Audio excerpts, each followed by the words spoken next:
إن الحمد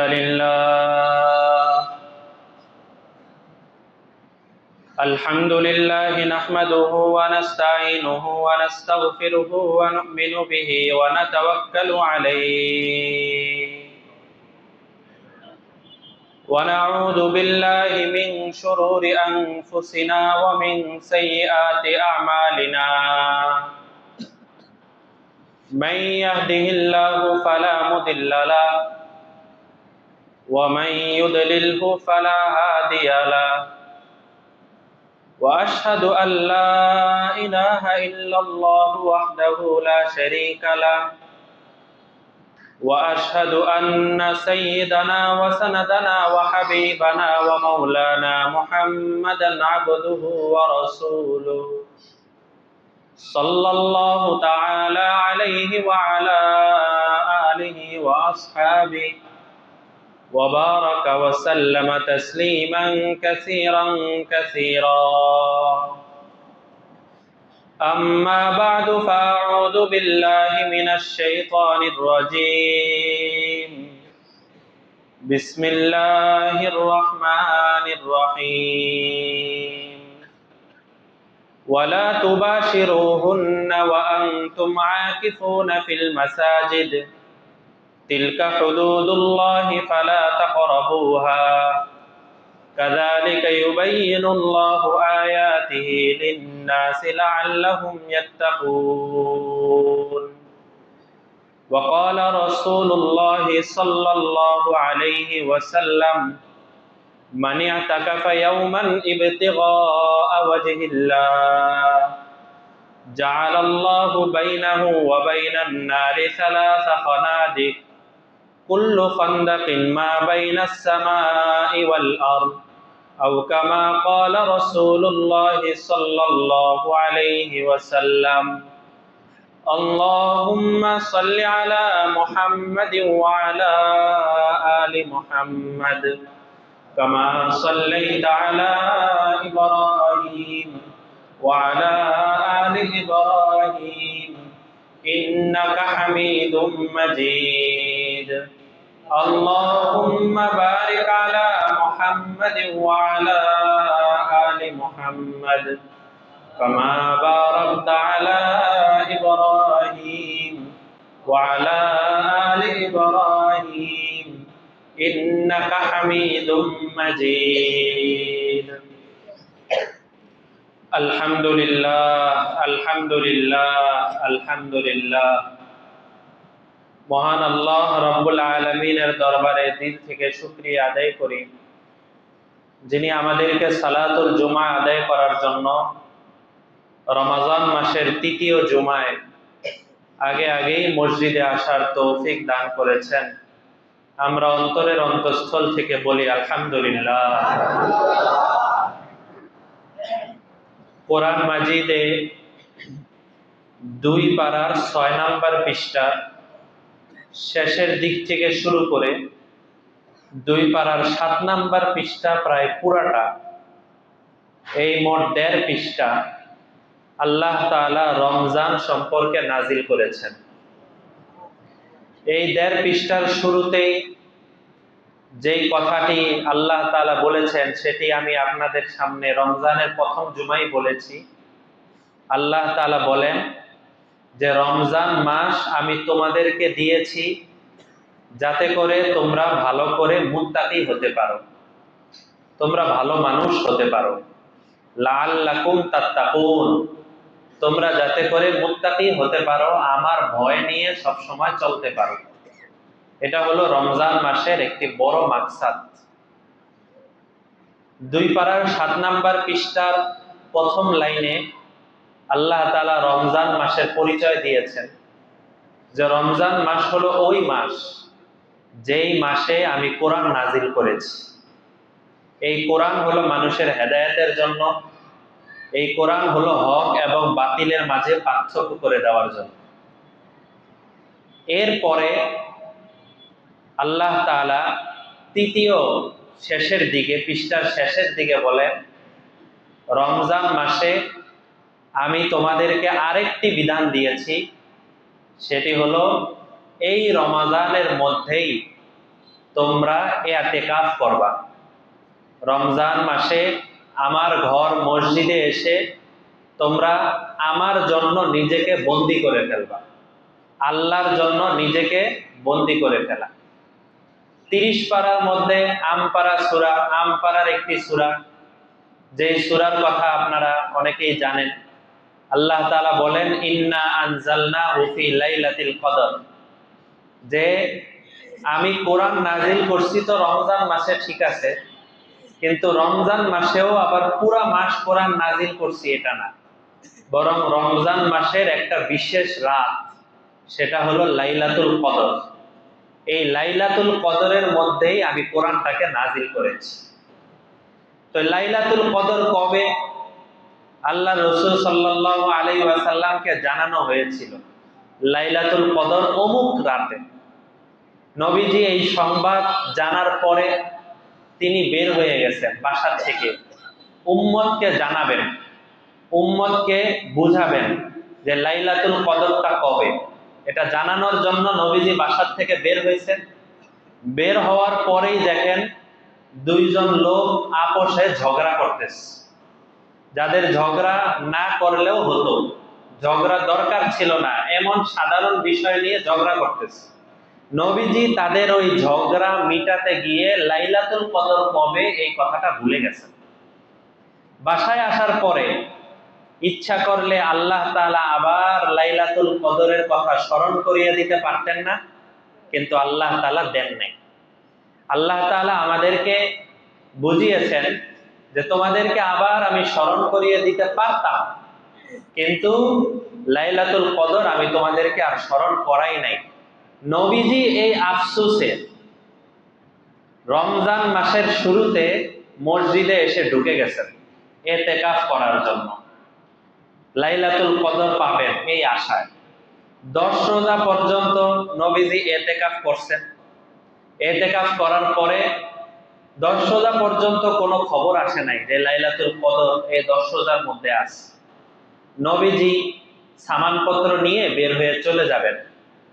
এই অবস্থায় হযরত জিবরাইল আলাইহিস সালাম আসমান থেকে আসছেন। আসার পরে বললেন, আপনি যেই জিনিসের অপেক্ষায় আছেন ওই জিনিসটা আরো পরে। নবীজি এরপরে আবার ইতিকাফে থাকা শুরু করলেন, বের হন নাই। 20 রোজা পর্যন্ত নবীজি ইতিকাফ করছেন। ইতিকাফ করার পরে এবার যখন সংবাদ আসে নাই, নবীজি এবারও বের হয়ে যাচ্ছেন। হযরত জিবরাইল আবার আসমান থেকে আসছেন।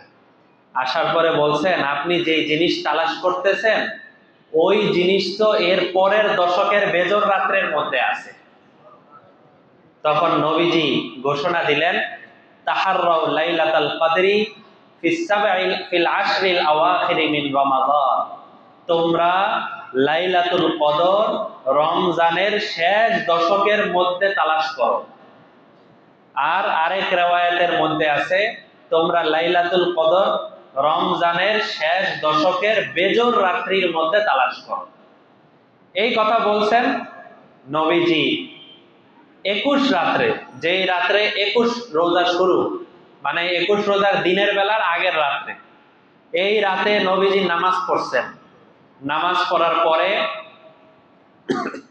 কপালের মধ্যে হালকা কাদামাটি, মানে হলো হালকা গুড়ি গুড়ি বৃষ্টি হয়েছিল, ওই বৃষ্টি মসজিদে নববীর ভিতরে ঢুকছে।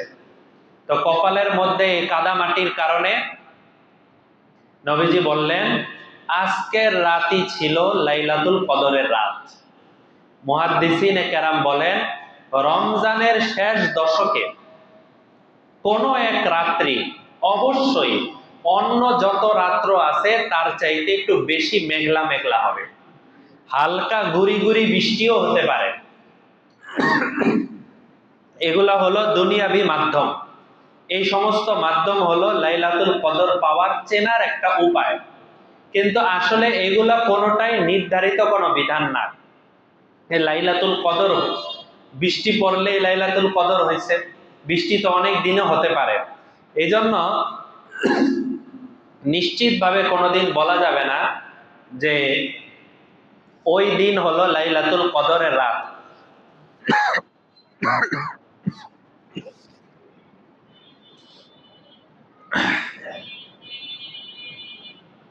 তো 30 পারার মধ্যে আল্লাহ তাআলা বলেন যে লাইলাতুল কদর হলো এমন একটি রাত যে এক রাতে ইবাদত করা 1000 মাস ইবাদত করার চাইতে বেশি সওয়াবের দাবি রাখে।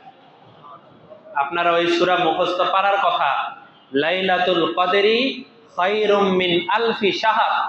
খায়রুন মানে অনেক বেশি সওয়াব, মিন আলফি শাহর 1000 মাসের চাইতেও।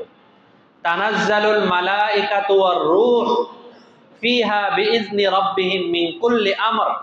আল্লাহ তাআলার ফেরেশতারা এই রাত্রের মধ্যে আসমান থেকে জমিনে নাজিল হয় এবং সালাম সালাম হিয়া হাত্তা মাতলাইল ফাজর, যে তোমাদের উপরে শান্তি বর্ষিত হোক, যারা তোমরা ইবাদত করছো লাইলাতুল কদরে তোমাদের উপরে শান্তি বর্ষিত হোক, এই কথা ফেরেশতারা বলতে থাকে হাত্তা মাতলাইল ফাজর, একদম ফজর উদিত হওয়া পর্যন্ত, সাহারির সময় শেষ হওয়া পর্যন্ত ফেরেশতারা এই কথাটা বলতেই থাকে।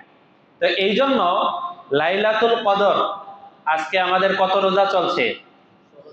16 রোজা না? তো আগামী মঙ্গলবার থেকে হলো 20 রোজা শেষ।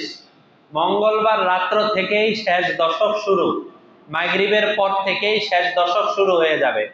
তো এই সময়টা থেকে নিয়ে একদম ঈদের চাঁদ পর্যন্ত এই লম্বা সময়ের মধ্যে অবশ্যই অবশ্যই কোনো একটা রাত্র লাইলাতুল কদর আসেই আছে, এর মধ্যে কোনো সন্দেহ নাই।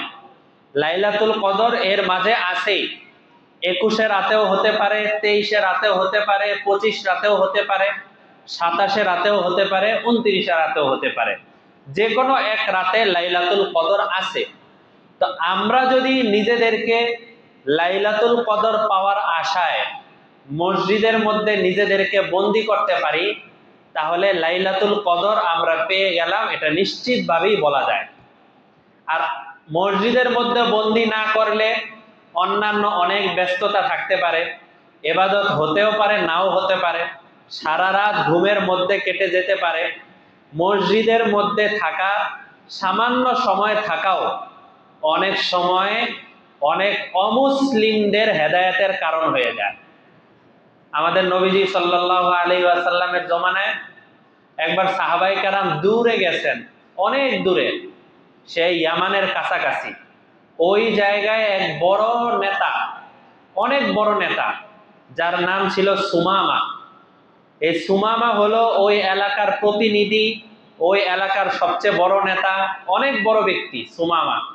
সাহাবায়ে কেরাম এই সুমামাকে ধরে নিয়ে আসছে মদিনায়, এবং এই সুমামার নেতৃত্বে আগে অনেক ধরনের মুসলমানদের বিরুদ্ধে অনেক কাজ হয়েছে। নবীজি বললেন, সুমামা সে আমাদের বিরুদ্ধে এত কাজ করেছে, একটা কাজ করো, মসজিদের ভিতরে একটা পিলারের মধ্যে, নবীজি বললেন এই পিলারের মধ্যে সুমামাকে বেঁধে রেখে দাও, সুমামাকে মসজিদের পিলারের মধ্যে রেখে দাও। এখন পর্যন্ত আমাদের নবীজির কবরের সামনে, রওজার সামনে একটা পিলার আছে, যেই পিলারের মধ্যে লেখা আছে আরবিতে উস্তুয়ানা সুমামা, মানে হলো এই পিলারের মধ্যেই সুমামাকে বেঁধে রাখা হয়েছিল। তো ওই পিলারের মধ্যে হযরত এই সুমামা কাফের, যে অমুসলিম, যে তাকে বেঁধে রাখতে বলছেন নবীজি, বেঁধে রাখা হয়েছে। নবীজি নামাজ পড়তে আসেন, সাহাবায়ে কেরাম নামাজ পড়তে আসে। নবীজি প্রথম দিন জিজ্ঞেস করলেন, সুমামা তোমার কাছে কি মনে হয় আমি তোমারে কি করতে পারি বলো তো এই সময়? সুমামা বলল 3টা কথা।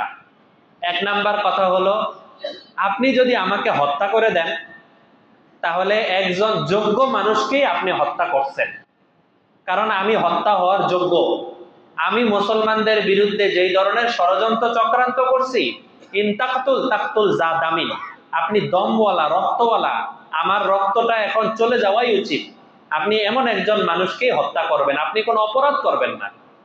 2 নাম্বার, ওয়াইন তুনআইম আলা শাকিরিন, কিন্তু আপনি যদি আমাকে মাফ করে দেন তাহলে আপনি দেখতে পাবেন একজন ভালো মানুষকেই আপনি মাফ করছেন। ওয়াইন তুরিদুল মাল, আর যদি আপনার মাকসাদ থাকে, হে মোহাম্মদ আপনার মাকসাদ থাকে কিছু মাল পাবেন, অনেক সময় এমন হয় না, কাউকে একটু ঘুরিয়ে গাড়িয়ে আসল উদ্দেশ্য কিছু পয়সা, আসল উদ্দেশ্য কিছু টাকা পয়সা দিলেই তাকে ছেড়ে দেওয়া হবে। এবার জেলখানায় হোক অথবা ফাইল আটকে হোক, কাগজপত্র আটকে হোক, উদ্দেশ্য হলো সে কিছু টাকা পয়সা দিবে, কিছু টাকা পয়সা দিলেই তার কাগজপত্র তাকে দিয়ে দিবে, তাকে তার কাজও করতে দিবে, মূল উদ্দেশ্য কিছু টাকা পয়সা।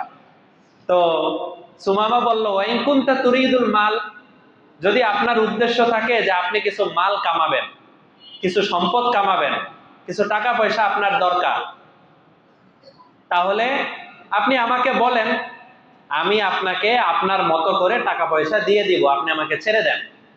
নবীজি শুধু তার 3টা কথা শুনলেন, কিন্তু কোনো জবাব দিলেন না। নবীজি এসে নামাজ পড়েন, সাহাবায়ে কেরামের সাথে বয়ান করেন, কথাবার্তা বলেন। দ্বিতীয় দিন আবার সুমামারে জিজ্ঞেস করে, সুমামা তোমার কাছে কি মনে হয়? সুমামা এই কথাগুলোই বলে যে আপনি যদি আমাকে হত্যা করেন তাহলে আপনি একজন যোগ্য মানুষকেই হত্যা করবেন, আর যদি মাফ করে দেন তাহলে একজন ভালো মানুষকেই মাফ করবেন, আর যদি টাকা পয়সার দরকার হয় বলেন, আমি টাকা পয়সা আপনাকে দিয়ে দিব। 3 নাম্বার দিনে নবীজি আসছেন মসজিদে। আসার পরে এক সাহাবীকে বললেন কি, ফাফাল্লিহি, এই যে সুমামার রশিটাকে খুলে দাও। তো সুমামার রশি খুলে দিস। নবীজি বসে আছেন মসজিদে, সাহাবায়ে কেরামও বসে আছেন। দেখেন সুমামা কি করে, দেখা যাক। সুমামার রশি খুলে দিস। দেখলেন সুমামা রশি খোলার পরে সুমামা মসজিদ থেকে বের হয়ে গেছে। বের হয়ে মসজিদে নববীর কাছেই একটা কূপ, এই কূপের কাছে গেছে। সেখানে গিয়ে সে সুন্দর করে গোসল করছে। গোসল করার পরে আবার মসজিদে নববীতে আসছে। আসার পরে সমস্ত মানুষের সামনে সে মুসলমান হয়ে গেছে। আজীব হয়ে গেলেন সাহাবায়ে কেরাম। আমরা তাকে কালেমার কথা বললাম না, আমরা তাকে ইমানের কথাও বললাম না, আমরা তাকে কিছুই বললাম না, তারপরেও সে এইভাবে মসজিদের মধ্যে ছিল 3 দিন। এরপরে সে মুসলমান হয়ে গেল। ব্যাপারটা কি? কিতাবের মধ্যে মুহাদ্দিসিনে কেরাম লেখেন 2টা কারণে সে মুসলমান হয়েছে। 2টা কারণ তার মধ্যে ছিল। সে দাওয়াত ছাড়াই মুসলমান হয়ে গেছে। 1 নাম্বার কারণ হলো আল্লাহর ঘর মসজিদের বরকত সে 3 দিন যাবত পাইছে, এই কারণে সে মুসলমান হয়েছে। 2 নাম্বার হলো মসজিদের মধ্যে আল্লাহর নেক বান্দারা যে সে আসা যাওয়া করে, এই নেক বান্দাদের আচার আচরণ গুলো এত সুন্দর, নেক বান্দাদের কথাবার্তা গুলো এত সুন্দর যে এই মানুষ যারা যারা নামাজ পড়ছে, যারা কথাবার্তা বলছে, যারা বয়ান করছে, এরা আবার খারাপ মানুষ হবে, এরা আবার ভুল পথে থাকবে, এটা তো কোনোদিন হতে পারে না। এই 2টা কারণে, 1 নাম্বার মসজিদের সোহবত, 2 নাম্বার হলো আল্লাহওয়ালাদের সোহবত, নেককার মানুষদের সোহবত। আমাদের কাছে মসজিদে আসার পরে মানুষ নামাজি হয়ে যায় এরকম সংখ্যা কম। কারণ কি? একটা তো তার দোষ, সেটা ভিন্ন। যদি নিজেদের আত্মসমালোচনা করি তাহলে বলতে হবে আমরাই সাহাবীদের মতো ওরকম বানাতে পারি নাই যে আমাদের কাছে মানুষ এসে মুসলমান হয়ে যাবে। আমাদের কাছে মানুষ এসে মসজিদে এসে তারা দেখে তাদের আখলাকটা ঠিক হবে, এটা আমরাই নিজেরা নিজেদেরকে ওইভাবে তৈরি করতে পারি না। তো যাই হোক, তো বলছিলাম যে সাহাবায়ে কেরামের জমানায় একজন কাফের সুমামা, সে সাহাবী হয়ে গেলেন, সুমামা ইবনুল উসাল। এখন আমরা তার নামে বলি রাদিয়াল্লাহু আনহুম ওয়া রাযু আন। তিনি মুসলমান হয়ে গেছেন মসজিদে 3 দিন বাধা থাকার কারণে। তো আমরাও যদি চেষ্টা করি, নিজেদেরকে যদি একটু ফারেক করি, তাহলে 10 দিনের জন্য আমরা ইতিকাফে বসার নিয়ত করতে পারি। 10 দিনের জন্য যদি ইতিকাফে বসি, এর মধ্যে 1 নাম্বার ফায়দা বললাম লাইলাতুল কদরের সওয়াব। 2 নাম্বার ফায়দা যেটা, সেটা হলো কিছু কিছু আমল এমন আছে যে আমল আপনি করার পরে আপনার আমল নামায় নেকি লেখা হয়ে যাবে। আর কিছু আমল এমন আছে যে আমলগুলো যতক্ষণ চলতে থাকবে ততক্ষণ নেকি লেখাই চলতে থাকবে। যেমন আমরা এখন রোজাদার অবস্থায় আছি না, হয়তো আমরা ঘুমিয়ে আছি, হয়তো আমরা বয়ান করছি, হয়তো আমরা চুপচাপ বসে আছি, কিন্তু রোজাদার অবস্থায় থাকার কারণে সেই সাহরির সময় থেকে নিয়ে মাগরিবের সময় পর্যন্ত পুরা সময়টা রোজার সওয়াব লেখা হইতে থাকে। ফেরেশতারা অবসর বসে নাই, তারা সওয়াব লিখতেছে। ঠিক তেমনি ভাবে কেউ যদি ইতিকাফের জন্য মসজিদে ঢুকে যায়, মসজিদ থেকে আবার বের হওয়ার আগ পর্যন্ত হয়তো সে ঘুমিয়ে আছে, হয়তো সে ওযু ইস্তেঞ্জা করছে, হয়তো সে মানুষের সাথে কথাবার্তা বলছে, কিন্তু এই পুরা সময়টা তার আমল নামায় সওয়াব লেখা হইতে থাকে। পুরা সময়টা এটা একটা বড় আমাদের সওয়াবের মাধ্যম। আর সবচেয়ে বড় ব্যাপারটা হলো, যেটা আমাদের মতো অধম গুনাহগার যারা, আমাদের জন্য বেশি দরকার।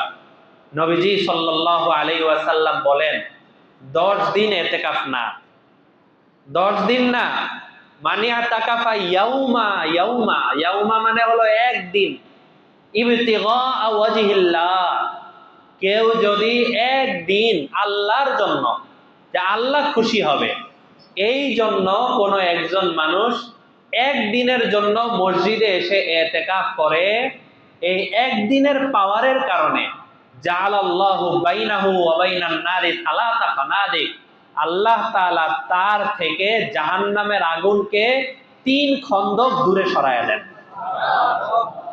নবীজি আরো ব্যাখ্যা করে বলেন, কুল্লা খন্দাকিন মা বাইনাস সামাই ওয়াল আরদ, এক এক খন্দক হলো আসমান এবং জমিনের দূরত্ব যত বেশি, এক খন্দকের দূরত্ব তত বেশি।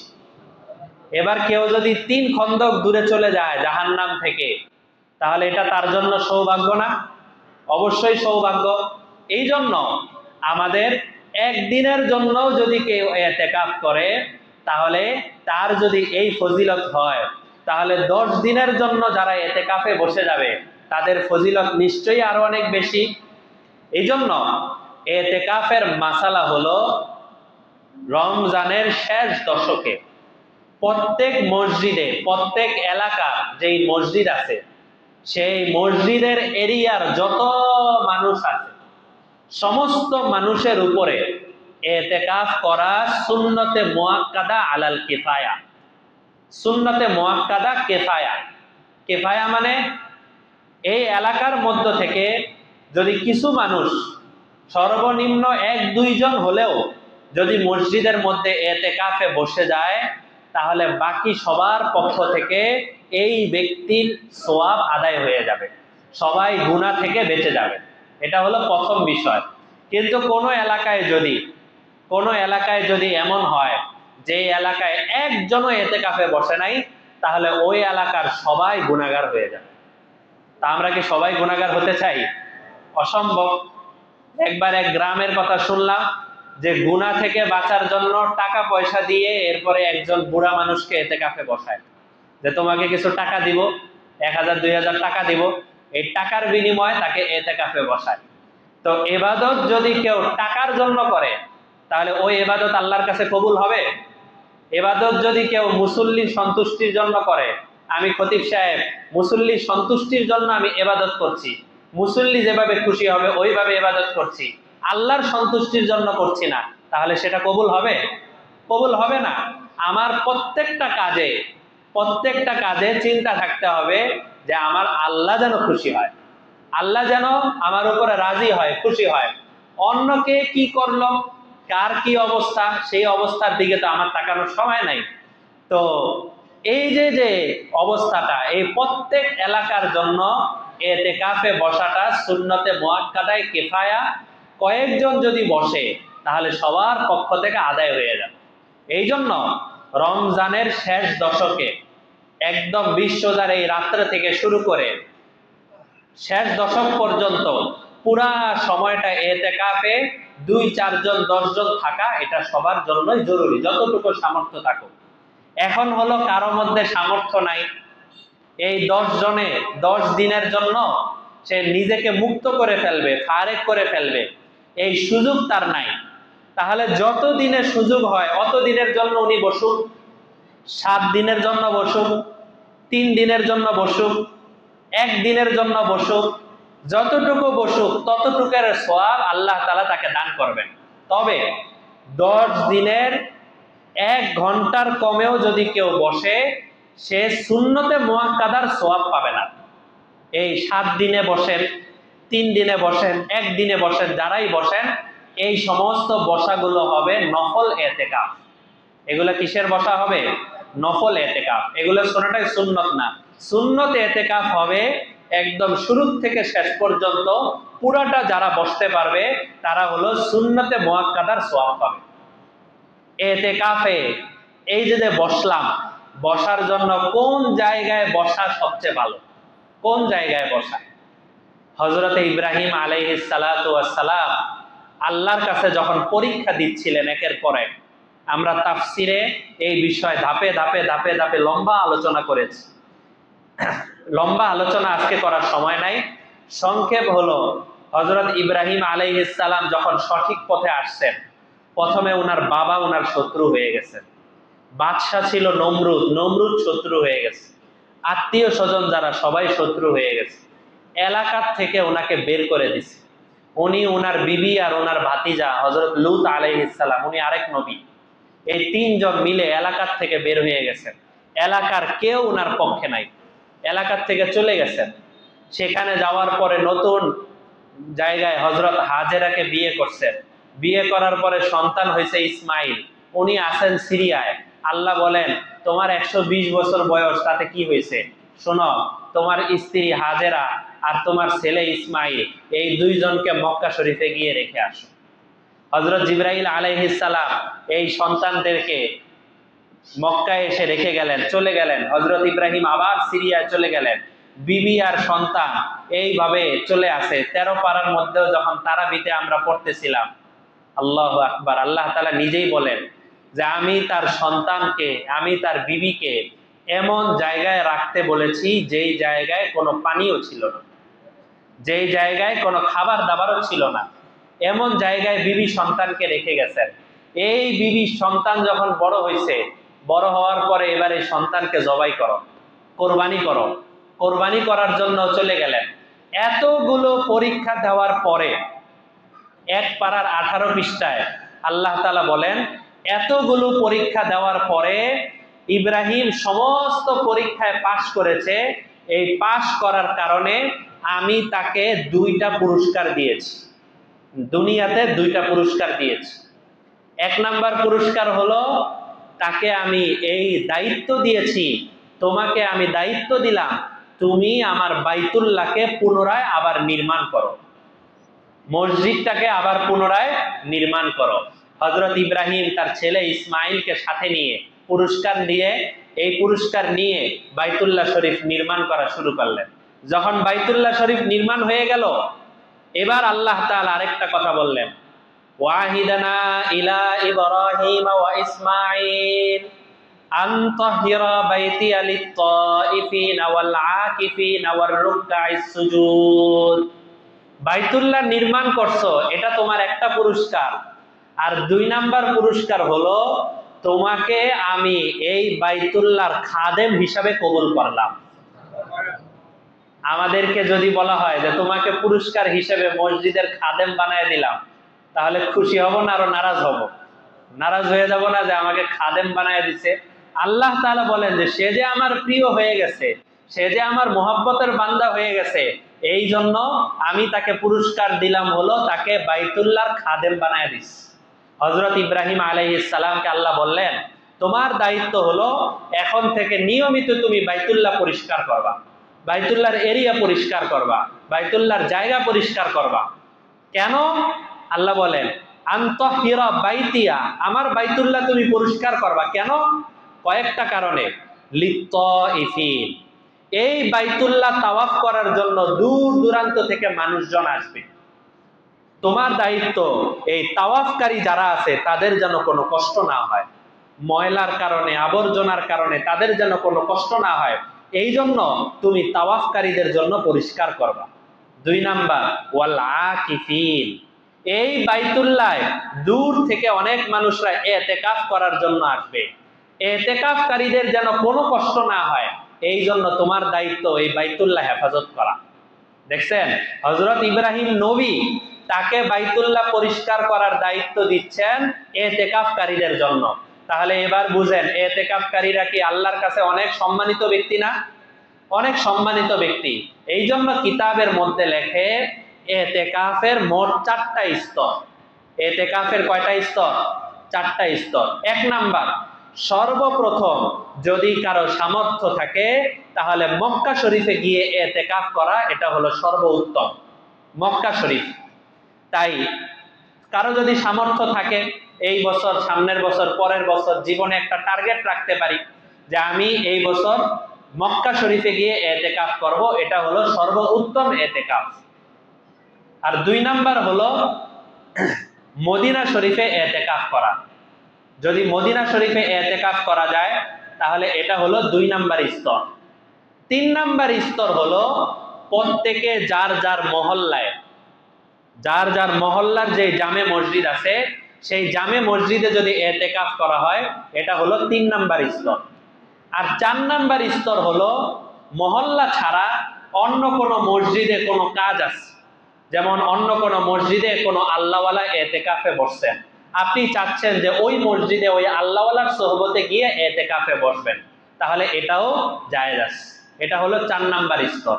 তো আমরা নিয়ত করি যে আমরা আমাদের মহল্লার যে মসজিদ আছে, আমাদের মহল্লার মসজিদে যত বেশি থেকে বেশি এতেকাফ করা যায়, সাথীরা এতেকাফ করতে পারে, তত বেশি ভালো।